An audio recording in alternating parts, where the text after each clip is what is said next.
नमस्कार मित्रांनो, आपण लिमिट या चॅप्टरचा एक्सरसाइज 7.1 आज पाहणार आहोत. त्याच्या अगोदर आपण बेसिक एक व्हिडिओ बनवलेला आहे लिमिट या चॅप्टरवर, तर तो आपण पाहू शकता. Main basic information.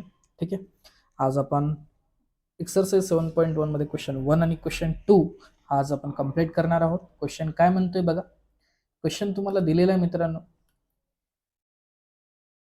एक्सरसाइज 7.1 मध्ये इव्हॅल्युएट द फॉलोइंग लिमिट. ठीक आहे, आता यामध्ये तुम्हाला जो फॉर्म्युला आहे, ठीक आहे, फॉर्म्युला तुम्हाला माहिती असेल, जे पॉवरचा फॉर्म्युला आहे, तो पॉवरचा फॉर्म्युला यामध्ये यूज करण्यासाठी सगळ्यात महत्त्वाचं लक्षात ठेवायची बाब म्हणजे काय आहे ती बघा. जर लिमिट इथे 0 असेल, दिलेलं जी तुमची लिमिट आहे, जो टेंड आहे, झेड असेल, झेडच्या ठिकाणी कोणता पण अल्फाबेट येऊ शकतो, त्याच्या ठिकाणी जर 0 असेल तर इथं तुम्हाला 0 आणता येणार नाही. तर फॉर्म्युल्यानुसार तुम्हाला त्या फॉर्म्युल्यामध्ये पुट करावं लागेल. आता सेकंड एक्झाम्पल हा फॉर्म्युल्यावर डिपेंड आहे, तो तुम्हाला फॉर्म्युला मी सांगणारच आहे, जी की मी बेसिक इन्फॉर्मेशन एक व्हिडिओ बनवला याच्या अगोदरचा, तो व्हिडिओ तुम्ही बघू शकता. ठीक आहे, बट आता इथं तुम्ही जर डायरेक्ट लिमिट यूज केलं मित्रांनो तर काहीच अडचण नाही, कारण दोन गोष्टी लक्षात ठेवायच्या. इथं 0 आला नाही पाहिजे डिनोमिनेटरला, याची फार काळजी घेणं गरजेचं आहे. आणि दुसरी गोष्ट म्हणजे जर ऑप्शनच नसेल, फार 99.99% जर ऑप्शन नसेल, तर मग तुम्हाला इथे 0 असल्यानंतर तो नॉट डिफाईन्ड व्हॅल्यू येऊन जाते. एखादं सम एक्झाम्पल येईल. ठीक आहे, आता यामध्ये बघा, लिमिट झेड 10 दिलेला आहे तुम्हाला, -3 दिलाय मित्रांनो. ओके, जर तुम्ही इथे हा तुम्हाला ॲज इट इज ठेवायचा, Z+6 upon Z bracket close. Direct तुम्ही जर लिमिट यूज केलात तर काय होणार मित्रांनो, ब्रॅकेटमध्ये झेडची व्हॅल्यू पुट करा, -3 + 6 अपॉन -3 ब्रॅकेट क्लोज. म्हणजे 6 आणि -3 काय होणार, ओके, 6 आणि -3 यांची जर प्रोसेस झाली तर 3 होणार, अपॉन इथं येणार -3. ओके, बट आता 3 कॅन्सल करण्यासाठी या √3 ने जर रॅशनलाइज केलं तर वर येणार √3 अपॉन -3 इंटू √3 अपॉन √3. या दोघांचं मल्टिप्लिकेशन येतं 3 अपॉन -√3 √3. हे 3 कॅन्सल झालं, आन्सर आलं -1 अपॉन √3. ओके मित्रांनो, अशा पद्धतीचं हे एक्झाम्पल होतं. त्याच्यानंतर पुढे बघा, आता तुम्हाला जसं मी सांगितलं, आता इथे काय बघा, y -3 आहे. वायच्या ठिकाणी जर तुम्ही -3 पुट केला तर -3चा क्यूब होतो -27. -27 आणि +27 काय होतं मित्रांनो, 0. पण आपल्याला 0 आणायचं का नाही. मग अशा वेळेस काय करावं लागेल, फॉर्म्युला तुमचा जो आहे, जो मी तुम्हाला सांगितलेला आहे, काय मित्रांनो नेमका फॉर्म्युला, लिमिट एक्सटेंड समजा 0 असेल किंवा कोणती व्हॅल्यू असेल पण डिनॉमिनेटरला 0 होत असेल, तर अशा वेळेस काय करायचं आहे, जो फॉर्म्युला आहे तुमचा x⁻n minus a⁻n upon x minus n 1 bracket close is equal to n a⁻n-1. हा तुमचा फॉर्म्युला आहे.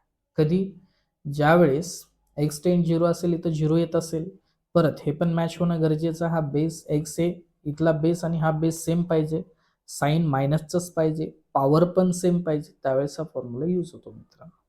आलं लक्षात. आता यामध्ये बघा, हा फॉर्म्युला याच्यामध्ये आपल्याला पुट करण्यासाठी काय करावं लागेल बघा. सगळ्यात महत्वाचं, लिमिट y टेंड -3, सगळ्यात महत्वाचं त्या पॉवरमध्ये त्याला कन्वर्ट करावं लागेल. y⁻⁴ काय 5 आहे, प्लस 243 आहे, अपॉन वायचा क्यूब आहे आणि +27 आहे.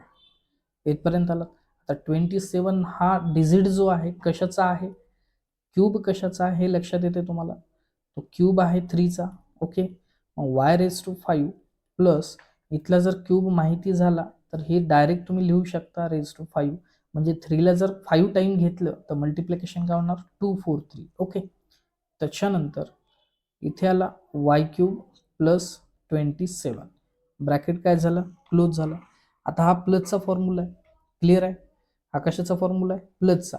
मग आपल्याला काय करावं लागेल मित्रांनो, इथं थोडंसं मायनस ॲडजस्ट करावं लागेल, कारण फॉर्म्युला जो आहे आपला तो मायनसचा आहे. मग कसं करणार ते बघा. आता लिमिट वाय टेंड -3, इथे जर असं केलं y⁵ minus -3⁵ upon y³ -3⁵ bracket close. ठीक आहे. ओके, आता इथं बघा -3⁵ -243 होणार आणि मायनस मायनस प्लस, परत -3⁵ -27 होणार, तो मायनस आणि मायनस प्लस होणार. ओके, हा झाला. मग आता याला थोडंसं आपल्याला ॲडजस्टमेंट करावी लागणार. कशी? कारण आपल्याला जो फॉर्म्युला आहे खाली अपाऊंटमध्ये काय पाहिजे, सिंगल पॉवर नाही पाहिजे, पण हे दोन्हीकडे पॉवर आहे. मग अशा वेळेस काय करायचं, y⁵ मायनस -3⁵. मग तुम्ही ॲडजस्ट काय करणार इथं पा, ॲडजस्ट देखील सेम करायचे, y -3 हे ॲडजस्ट केलं, एवढा टर्म ॲडजस्ट केला तुम्ही. तर ॲडजस्ट केल्यानंतर हा कॅन्सल पण झाला पाहिजे, अशी त्याची ॲडजस्टमेंट करणे त्याला म्हणतात. y³ -3³ upon y -3. आता हे दोघं जण कॅन्सल होतात, हे दोघं जण, म्हणजे आहे त्या कंडिशनवर आपण येणार. पण असं का केलं, तर फॉर्म्युला आहे आपला हा जो दिलेला आहे तुम्हाला, हा काय आहे फॉर्म्युला. त्या फॉर्म्युल्यानुसार काय लिहिणार मग तुम्ही, पहिल्या वरच्याचं प्रोसेस होणार तुमची. आता डायरेक्ट लिमिट यूज करतोय. ठीक आहे, म्हणजे फॉर्म्युला बनवला म्हणजे लिमिट यूज झाली. मग याचा फॉर्म्युला काय तर झाला, वर काय 5 तो समोर येणार इंटू -3⁵ -1 अपॉन इथे पण सेम 3 समोर येणार, इंटू होणार -3⁵ होणार. ओके, त्याच्यानंतर 5 इंटू -3⁴ अपॉन 3 इंटू -3 काय स्क्वेअर होणार. आता मला सांगा, मायनसचा पॉवर 4 आहे, तो इवन आहे, पॉवर काय होणार, मग आपला मायनस काय निघून जाणार, ⁴. त्याच प्रकारे हा पण इवन आहे, मग 3 इंटू 3चा स्क्वेअर. आता हा स्क्वेअर आहे आणि हा 4 टाइम आहे, 3 हा किती टाइम आहे, 2 टाइम, हा 3 4 टाइम, यामधला 2 टाइम कॅन्सल झाला, 2च उरला. ओके, म्हणजेच परत इथला एक 3, हा एक कॅन्सल झाला, 1 उरला, म्हणजे 5 इंटू 3 किती उरलं, 15. आलं लक्षात? किंवा त्याला तसं बनवता येत नसेल तर असं बनवा, 5 इंटू 3 इंटू 3 इंटू 3 इंटू 3 किती टाइम झाला, 4, आणि खाली किती टाइम आहे, 3 इंटू स्क्वेअर आहे ना, तो 2 टाइम घ्या आणि हा 1 टाइम घ्या, हे 3 टाइम आणि हे 3 टाइम कॅन्सल, उरलेला पार्ट मल्टिप्लिकेशन, 5 3 15. Okay, clear. चला पुढे जाऊया. थर्ड नंबर एकदम इझी आणि चिंदीचा क्वेश्चन आहे मित्रांनो. सेम आता क्रॉस मल्टिप्लिकेशन करा, लिमिट z⁻⁻⁵, त्यानंतर क्रॉस मल्टिप्लिकेशन केलं तर 5 प्लस झेड होणार अपॉन, आणि या दोघांचं 5z आपण काय होणार, z प्लस 5 ब्रॅकेट क्लोज. परत लिमिट z⁻⁻⁵. आता याला जर इन्व्हर्स केलं तर 5z खाली येणार, म्हणजे 5 प्लस झेड अपॉन इथे येणार 5z ब्रॅकेट z प्लस 5. आता मला सांगा, 5 प्लस झेड किंवा z प्लस 5 एकच, कॅन्सल झालं, जाग्यावर आहे. आता झेडची लिमिट यूज करा, 1/5 इंटू -5 काय होणार, 1/-25 म्हणजे -1/25. हे झालं आन्सर. क्लिअर मित्रांनो. चला आता पुढचा क्वेश्चन बघा, evaluate the following. Okay, same आता क्वेश्चन त्या पद्धतीचा आहे. आता याला थोडंसं आपण काय करूया, इथे x आहे ना, x⁻³ आहे, म्हणजे इथे 3 येणार, म्हणजे काय डायरेक्ट लिमिट यूज करायची मित्रांनो. ओके, लिमिट यूज करायची असेल तर ठीक आहे, लिमिट यूज करायचं असेल तर लिमिट लिहायची गरज नाही, डायरेक्ट आपण आन्सर लिहितोय. ओके, म्हणजे काय होणार, वाटलंच तर क्वेश्चन लिहू, लिमिट x⁻³ परत रूटमध्ये 2x + 6 upon x bracket close. Limit use करा आता, रूटमध्ये 2 इंटू 3 + 6 अपॉन 3. आता काय होणार बघा, 6 3 2 6, 6 + 6 अपॉन 3, 6 + 6 काय झालं मित्रांनो 12, या रूटमध्ये अपॉन 3. आता याचा स्क्वेअर रूट निघतं बघा, काय निघतं, 4√3 होतं, आणि आपण काय 3. ओके, सॉरी, 4 3 12 म्हणजे 4चं स्क्वेअर रूट काय होणार, हे बघा असं लिहिता येईल त्याला, 4 इंटू 3 अपॉन 3. 4चं स्क्वेअर रूट काय निघणार, 2√3 अपॉन 3. आता रॅशनलाइज जर केलं तर इथे काय येणार 2√3, या 3ला √3 2 टाइम्स घ्या. ओके, म्हणजे √3 कॅन्सल झालं. आन्सर काय आलं 2/√3. ओके, क्लिअर मित्रांनो. चला पुढचं एक्झाम्पल घेऊया. सेकंड एक्झाम्पल पहा मित्रांनो, सेम सिंधीचा क्वेश्चन आता जे तुम्हाला मी सांगितलं त्याच पद्धतीचा आहे, पण थोडासा वेगळा आहे, डिफरंट आहे. पहा काय करायचं बघा. लिमिट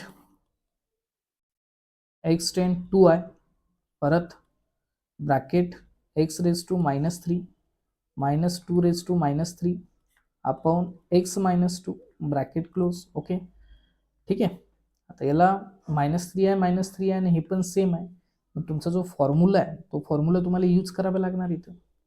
ओके, आता इथं काय आहे, कोणता फॉर्म्युला आहे आपला, बाय लिमिट एक्सटेंड काय घ्यायचं आहे a, त्याच्यानंतर x⁻n a⁻n अपॉन x-a is equal to n a⁻n-1. Okay, हा फॉर्म्युला आहे तुमचा. आता यामध्ये बघा सेम, आता डायरेक्ट लिमिट यूज करा.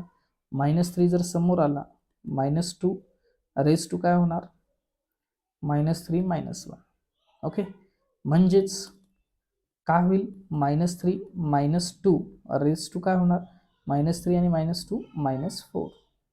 -3 ॲज इट इज राहू द्या, इंटू 1/-2चं 4 येणार, कारण आपण इंडायसेस फॉर्म्युला यूज केला. मायनस खाली आल्यानंतर प्लस झाला.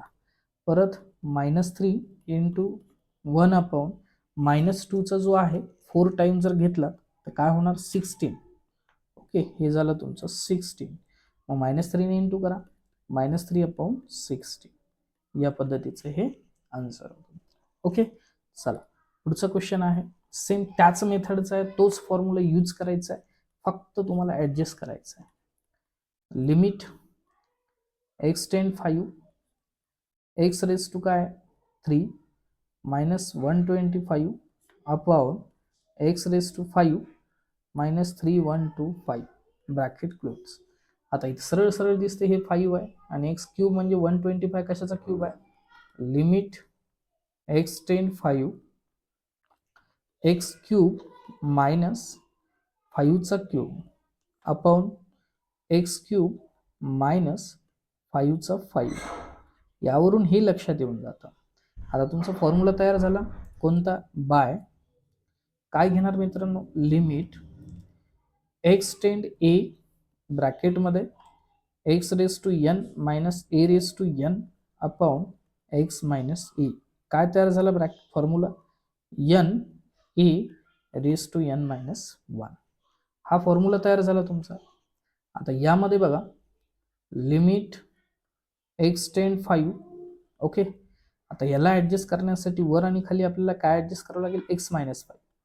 म्हणजेच x⁻³ -5⁻³ अपॉन x-5 हा ऍडजस्ट केला आपण. परत x⁻5 -5⁻5 हा पण आपण इथे x-5 ऍडजस्ट केला. x-5 कॅन्सल करून आहे त्या कंडिशनला आपण परत जाणार. मग आता तुम्हाला लिमिट यूज आपला हा फॉर्म्युला यूज करायचा आहे. मग फॉर्म्युला काय बघा, 3 समोर येणार, 5 इथं येणार, त्यानंतर 3 -1 होणार अपॉन परत 5 समोर आला, नंतर 5 -1 परत 3 इंटू 5⁻², 5 इंटू 5 काय होणार 4 होणार. ओके, मग आता 5 हा किती टाइम झाला, 3 इंटू 5² अपॉन 5 हा 5 टाइम झाला. मग याने जर याला डिवाइड केलं म्हणजे सबस्ट्रॅक्शन केलं, डिव्हिजनमध्ये या दोघांचं पॉवरचं सबस्ट्रॅक्शन करत असतात. 3/5 मधनं 2 गेला तर 5³ होणार. ओके, म्हणजे काय होणार 3/5³ 125. अशा पद्धतीचं हे एक्झाम्पल होतं मित्रांनो. चिंदीचा होता का नाही क्वेश्चन. मग चला पुढचा क्वेश्चन घेऊया. एकदम चिंदीचा क्वेश्चन आहे, ठीक आहे. 4 नंबर आहे या क्वेश्चन मधला. चला पहा, लिमिट एक्सटेंड काय 1 आहे, x⁻4 -1 x -1 limit x tend a x³ -a³ upon x-a. Same करायचं मित्रांनो, याचा फॉर्म्युला आणि याचा फॉर्म्युला एकच फॉर्म्युला आहे. बाय काय फॉर्म्युला आहे तो, लिमिट एक्सटेंड a ओके, ब्रॅकेटमध्ये x raise to n minus a raise to n upon x minus a bracket close is equal to n a raise to n minus one. Okay, हा formula use करा. तर याच्यासाठी वेगळा राहील, म्हणजेच काय राहील बघा, लिमिट एक्स टेंड वन ब्रॅकेटमध्ये x raise to four minus one raise to four, आपण फोरमध्ये कन्वर्ट केलं कारण वन हा असा डिजिट आहे, त्याचा रूट काढा या स्क्वेअर करा, तो एकच राहतो. लिमिट एक्सटेंड ए ब्रॅकेटमध्ये एक्स काय होणार cube minus a raise to cube upon x minus a. Okay, चला याची प्रोसेस करा मित्रांनो. काय होणार 4 इंटू 1 रेस टू 4 मायनस 1. परत याची process 3 into a raise to 3 minus 1. Okay, परत 4 ॲज इट इज घ्या इंटू 1 ची पॉवर काय होणार 3 आणि इतर 3 ए रेस टू काय होणार स्क्वेअर. परत 4 1 the 4 is equal to 3 into एचा काय होणार स्क्वेअर. आता 3 जर या साईडला आला तर काय होणार 4 अपॉन 3 इज इक्वल टू एचा स्क्वेअर. आता याचा रूट काढा 4 upon 3 is equal to a plus minus 4चं स्क्वेअर रूट 2 आणि 3चं रूट 3. ही झाली एची व्हॅल्यू. ओके, अशा पद्धतीत या ठिकाणी पॉसिबल व्हॅल्यू 2 निघाल्या, एक प्लस 2/√3 आणि दुसरी -2 अपॉन √3. अशा पद्धतीने क्वेश्चन 1 आणि 2 हा समाप्त झालेला आहे. नेक्स्ट व्हिडिओमध्ये आपण क्वेश्चन 3 हा आणि क्वेश्चन नंबर 4 कंप्लीट करणार आहोत. ओके मित्रांनो, धन्यवाद. जय हिंद, जय महाराष्ट्र.